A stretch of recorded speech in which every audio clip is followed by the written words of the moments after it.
all out against ISIS. Diplomats from 24 nations pledged to fight Islamic State militants with all they've got. Valor recognized.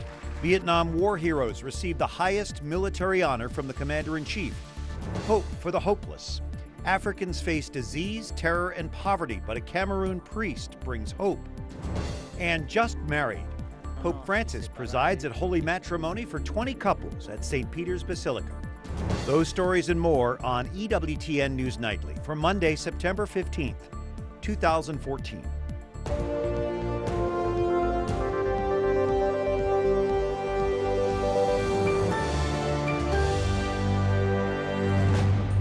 Good evening. Thank you for joining us. I'm Brian Patrick with your news now.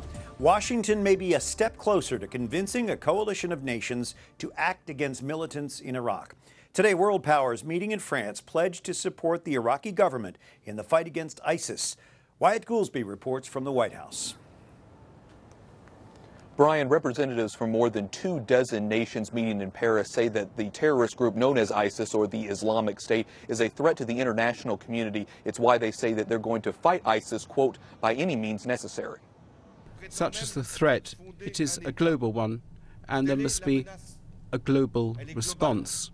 Tough talk from world leaders. Today's international conference in France comes days after ISIS released video of its latest beheading, British aid worker David Haines. On Sunday, Britain's Prime Minister vowed to hunt down the terrorists responsible. Step by step, we must drive back, dismantle, and ultimately destroy ISIL and what it stands for. The U.S. says nearly 40 nations have agreed to contribute to the fight against the militants, but how exactly each nation will contribute is still unclear. That we don't just sort of want people to announce one-off commitments without making sure that they are announcing those commitments in a coordinated way. That we want to make sure that we have all the boxes checked in terms of what our needs are. Meanwhile, France is conducting reconnaissance flights over Iraq, but has not joined with airstrikes. As for support in the region, retired Marine General John Allen will meet with the president tomorrow to talk about getting more countries on board. Allen is spearheading the international effort. Also today, lawmakers here in Washington have been working on a proposal to authorize a mission to train moderate Syrian rebels, and they've been working on that especially this week before they get ready for the campaign trail. And that includes some House Republicans who are working on legislation that would actually be in support of a key component of President Obama's strategy for fighting ISIS. But we should say that that proposal, that possible measure, does not authorize U.S. combat troops in Iraq or Syria, but it also doesn't explicitly ban them either. Brian? All right, thank you. Wyatt Goolsby at the White House. Dr. Steven Bucci served as an Army Special Forces officer and a top Pentagon official for 3 decades. He's now with the Heritage Foundation. Dr. Bucci, the president of France says there's no time to lose. What is the European view and possible strategy here, and how is it different from what the U.S. might be looking at? Well, I mean, the Europeans are closer to this fight than we are physically. And there's a lot of Western Europeans with passports from those countries that are in ISIS. So they're a little more concerned about this fight coming home to them probably than we are. So the release of this video of a third beheading, a British aid worker, that's really putting pressure on the West to act. Will airstrikes alone be enough, or won't at some point it be needed to put some troops on the ground? I am not an advocate of air power without the boots on the ground. I've just not seen it work as effectively as some advocates believe. Somebody's boots need to be on the ground. Whether they need to be American or Western European boots is a matter of debate, but there needs to be some troops on the ground that chase these guys down and eliminate them. Air alone will not do that. In terms of numbers, their numbers certainly aren't significant if you balance them out to the free world, the militaries that are available to go after them. But what do you see in terms of an actual force going against what's out there under the Islamic State? Right now, the intel people believe that there's somewhere between 10,000 and 30,000 fighters in ISIS, most of which are in Iraq, some are still in Syria. It needs to be a pretty decent force to chase them down and eliminate them. I think if we had Western Special Operations Forces in with the local forces, the Kurds, Iraqi military, maybe some other regional forces, they'd be able to leverage that air power that's already there and really put some serious hurt on these guys. An interesting development. Attorney General Eric Holder is talking about getting together community and religious leaders to try to stem extremism here at home. How will that help? Well, I think it will help a lot. These communities, and we're pretty blessed here in the United States in that our Muslim communities are not terribly radicalized compared to some of those in Western Europe or in the UK. But part of that is going to be reaching those local religious leaders and trying to get them to not allow their young men and women to get caught up in this unfortunate fervor that's there, drawing them towards a terrible organization like ISIS. So it is a very important initiative. Yeah, we've already seen a little bit of that, and so to stem it before it actually happens. From the Heritage Foundation, Dr. Steven Bucci, thanks for joining us, and we hope you come back. Thank you for having me.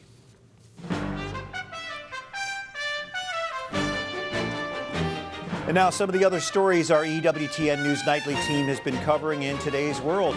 Hillary Clinton continues fueling speculation about her political future.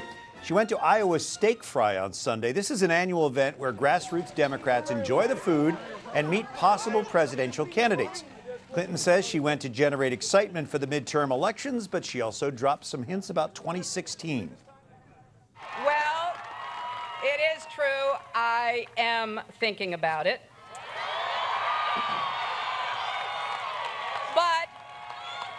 But for today, that is not why I'm here. I'm here for the steak. Clinton says she'll make a decision about the 2016 presidential run around the start of the new year. In her 2008 bid, she lost the Iowa caucuses to Barack Obama. Her trip to the state yesterday was her first visit since that loss.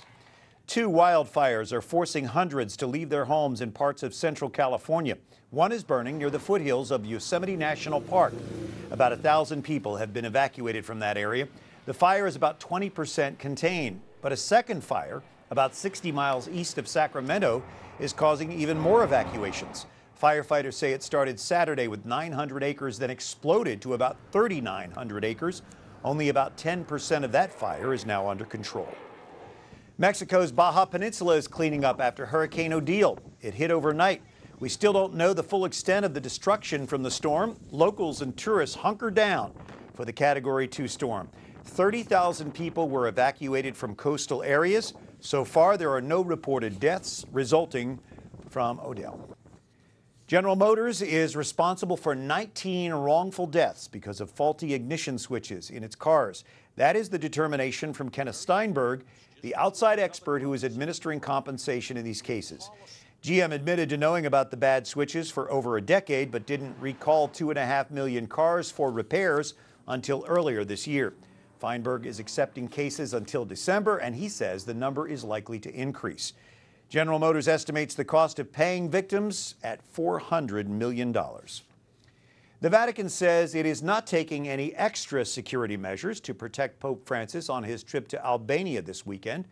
A Vatican spokesman says the Pope's security team is calm ahead of the 11-hour visit. This despite reports that Muslim militants who've returned from Iraq and Syria could pose a threat to the Pope. The Holy Father says he's visiting the poor Balkan nation to highlight the rebirth of Christianity, wiped out during communist rule. He also wants to showcase how Catholics, Orthodox, and Muslims are working together there. During his brief visit, Francis will celebrate Mass in a square named for Albania's most famous Catholic, Blessed Mother Teresa. Pope Francis urges the world to shed its apathy in the face of a war on a visit to a memorial to soldiers killed in World War I. Guerra è una follia. The Pope saying war is madness, alluding to a Third World War being fought piecemeal with crimes, massacres, and destruction. The Pope's Italian grandfather fought in nearby battlefields, surviving to tell the future Pope the horrors of war. The Holy Father lamented that the human toll of senseless massacres and mindless wars has been met with apathy. Coming up, the NFL brings in 3 women experts to help remake its domestic violence policy. And Israeli and Palestinian teens put politics aside to put on a play together near Berlin.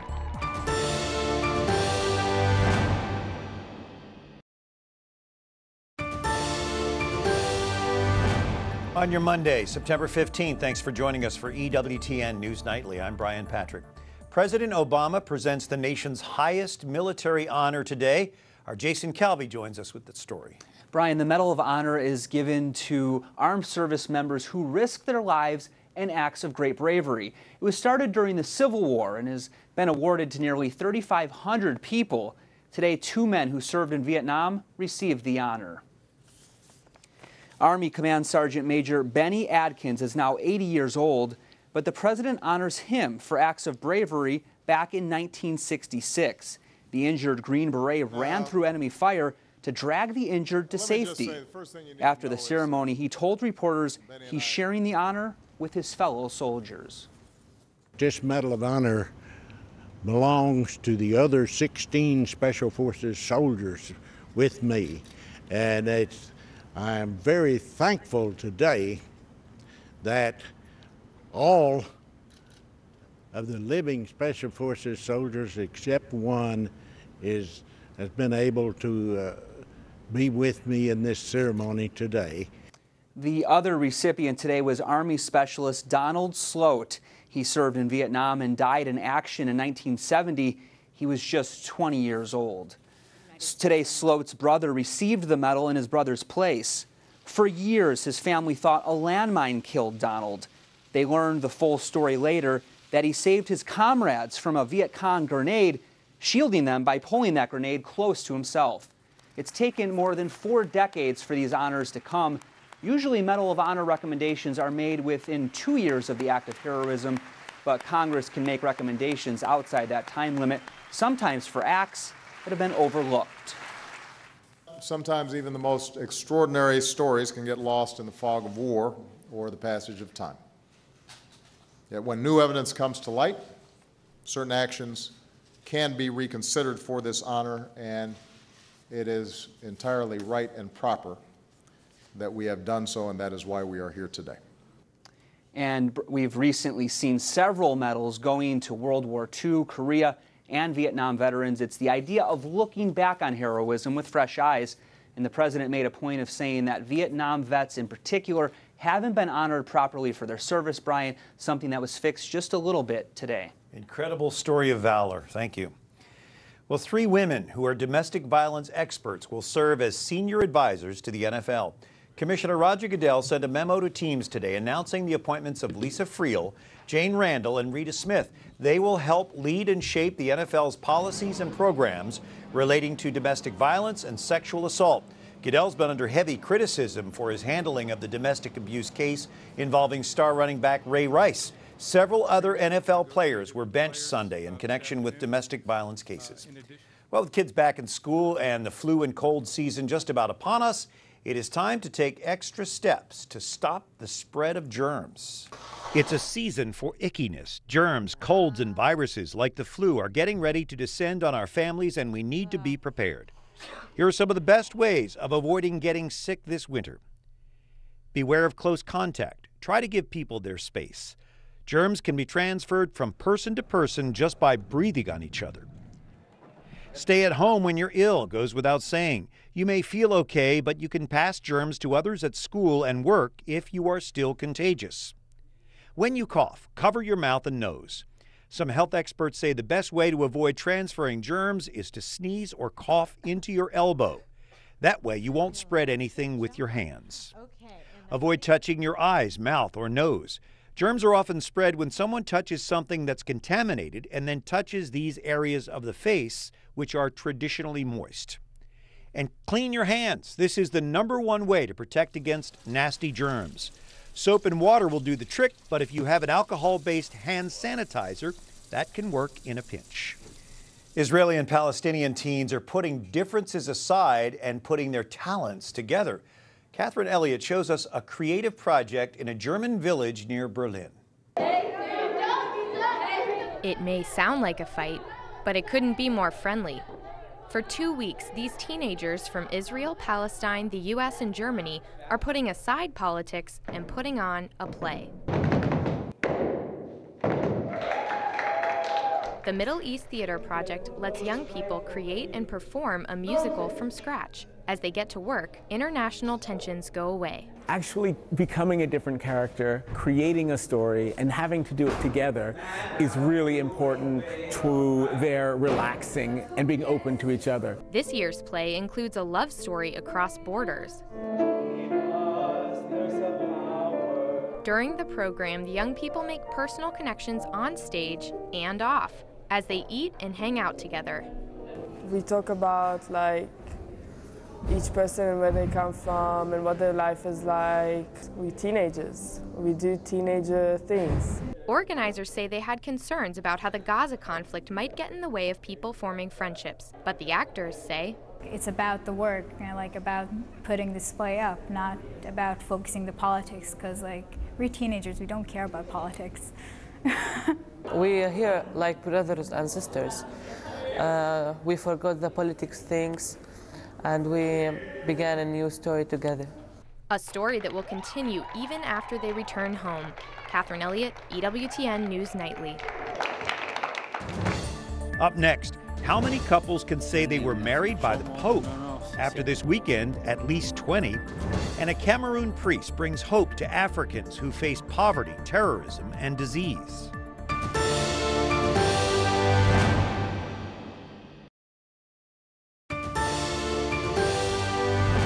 Good morning on your Monday. Actually, good evening. Monday evening, the 15th of September, and Pope Francis joins 20 couples in holy matrimony. The brides walked up the aisle of St. Peter's Basilica, an unusual, beautiful sight. The couples were all Italians from the Pope's Diocese of Rome. At least one bride shed a tear at the event. The Holy Father called families the bricks that build society in his homily. He also had some practical advice for the group. Mai finire la giornata senza fare la pace. The Pope advised the couples never to end a day without making peace, even with a small gesture. He also told the couples love of Jesus can help whenever their love becomes lost, wounded, or worn out. Mary Hamm works for the Office of Pastoral Ministry and Social Concerns in the Archdiocese of Washington. Mary, a woman who had a child out of wedlock, a couple who had lived together before marriage, were part of the ceremony. Is this significant? Well, it's the reality of today's church. We see this all over the country and all over the world, and the Pope wasn't doing anything unusual. It's a church of sinners, and so he's welcoming them back to receive the sacrament of matrimony that will help them going forward. So the sacrament is the solution to whatever sin we live in. Yes, it's truly the remedy. So at the Synod on the families, coming up in a few weeks, these kinds of issues will be discussed. What is the specific goal of this gathering? Well, the goal of the gathering is to promote the family and to see what the issues are that are not bringing couples to get married in the church, which is a trend that we see worldwide, but more especially in the secularized cultures. And they're going to look at what the church actually teaches about marriage and go over that first, then what are the pastoral practices, and then the issue of the openness to life and education of children. They're looking at all three areas. Do you think that the church will be ministering in different ways to people in these situations through this process? Definitely the church is looking to develop new language and new techniques because times have changed so dramatically. We can't continue doing what we were doing 40 years ago in marriage preparation. We see that we have to present the faith sometimes in its entirety in the short marriage prep time. We have to reintroduce the sacraments, reintroduce the Eucharist, teach what the church teaches in its entirety, almost recatechize. So we're not talking about the church teaching changing, but the way that is presented to couples may change. We're bringing in a lot more modern understanding of psychology, of communication skills. Couples are coming to us with much more brokenness, and so they need to learn how to communicate, how to work through their problems. There's a lot of healing that's necessary for couples to succeed today, and these all have to be taught. Well, you've been doing this now for 25 years, marriage preparation. How have you dealt with these changing realities in your work? sort of having to go back to the basics and at the same time learning the new things. We do much more in the way of family of origin, looking at that and having the couples put the facts on the table of where they're coming from, and teaching listening skills. Again, dealing with a lot of brokenness that hopefully the new generation of young married couples, if they're given the tools, will be able to overcome. Well, let's pray that they can, and thank you for the good work that you have been doing and continue to do with the Archdiocese of Washington. Mary Hamm, we appreciate you joining us. Thank you. Well, Cameroon's Catholic bishops met recently with Pope Francis in Rome. They shared the many challenges facing their nation with our Holy Father. Our Catherine Szeltner recently learned firsthand about some of their struggles. Catherine? Brian, that's right. I recently got the opportunity to talk to a priest who traveled over 5,000 miles to the U.S. from Cameroon. He says the problems in his diocese are very different than what we're used to here in the U.S. I may praise and glorify you. From his accent, you can tell Father Daniel Ache isn't from around here. You guys have beautiful churches, no doubt about that. Father Ache is from the Diocese of Kumbo in Cameroon, where he's been a priest for 22 years. Father Ache came to Virginia last month to fundraise for Caritas, a Catholic group that brings clean water and builds schools. Even in the mission territory, from where I come, sometimes you trek a long distance and you meet fewer people than you meet in church here. Parishioners in the northern part of the country face unique struggles in their everyday life. More than half of Kumbo communities lack suitable drinking water. If parishioners want to make it to Mass, they have to trek miles over rocky roads. And the extremist group Boko Haram is in the area. They gained international exposure in April after kidnapping more than 200 schoolgirls in Nigeria. The Kumbo Diocese is in walking distance to that region. Once you're dealing with those kind of people, it becomes really difficult for you to be at peace because you don't know when they strike, you don't know what their next activities are going to be. But in an area with so many challenges, hope remains. Pope Emeritus Benedict XVI made a trip to Cameroon in 2009, where he was greeted by cheering crowds and packed stadiums. Father Ache says African parishioners have a unique Catholic spirit. We are truly a believing people, a committed people, a God-fearing people. He says their faith is just part of the greater church. The universal nature of the church means we are one people. A faith Father Ache hopes leads to more charity. We are called upon to meet the needs of each other. Father Ache is now back in his home diocese of Kumbo. There he is serving over 150,000 Catholics. Brian? A beautiful church, a beautiful people, and a great story. Thank you, Catherine Szeltner. The doors are open again at a historic church in Detroit. The iconic St. Josephat Catholic Church reopened this weekend after 10 months of storm damage repairs. Last November, 70-mile-per-hour winds damaged the church roof, leaving its 200-foot-tall steeple lopsided. Parishioners returned for Sunday Mass yesterday. The Detroit News reports about 200 attended the Mass. St. Josephat's was named to the National Register of Historic Places in 1982. A milestone birthday today for Britain's Prince Harry. His Royal Highness turns 30. He spent the days leading up to today involved with the Invictus Games, a sporting event for wounded service members. Having served in Afghanistan as an Army captain, he's close to their cause. Harry is now officially entitled to reportedly inherit about $17 million from his late mother's estate. The prince told a UK TV network he feels turning 30 means he's becoming actually quite old. Oh, does he have a lot to learn. Until tomorrow, like us on Facebook, follow us on Twitter, watch again anytime on EWTN's YouTube page. For all of us here at EWTN News Nightly, I'm Brian Patrick, and we leave you tonight with some of the beautiful moments from this weekend's wedding ceremony at St. Peter's in Rome. Good night and God bless you.